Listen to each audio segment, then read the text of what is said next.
Business તમારો જો ન ચાલતો હોય ને એના માટે એક જ વ્યક્તિ જવાબદાર છે ને તમે પોતે. એઝ એ એન્ટરપ્રનર તરીકે હું બધાને કહીશ કે જો તમારો બિઝનેસ ન ચાલતો હોય તો તમે પોતે જ જવાબદાર છો.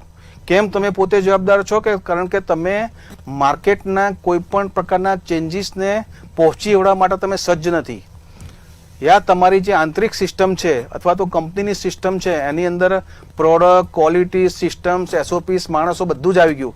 એને તમે સારી રીતે ડેવલપ નથી કરી, તમે સારા લીડર નથી બનાવ્યા, સારી સિસ્ટમ નથી બનાવી, સારા ગ્રાહકો નથી મેળવી શક્યા. એટલે કંઈ પણ વસ્તુ જો તમારી સારી થાય કે ખરાબ, તમે પોતે જ જવાબદાર છો. તમે જ્યારે પણ તમારી કંપનીને સક્સેસ મળે ત્યારે તમે પ્રાઉડલી બધાને કહો છો કે મેં આ કર્યું.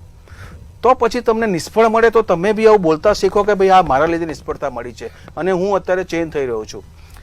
પરિવર્તન જો તમે લાવશો નિષ્ફળતામાં પણ તો તમને સક્સેસ મળશે જ, પરંતુ તમારે સ્વીકારવું રહ્યું કે સારું થશે કે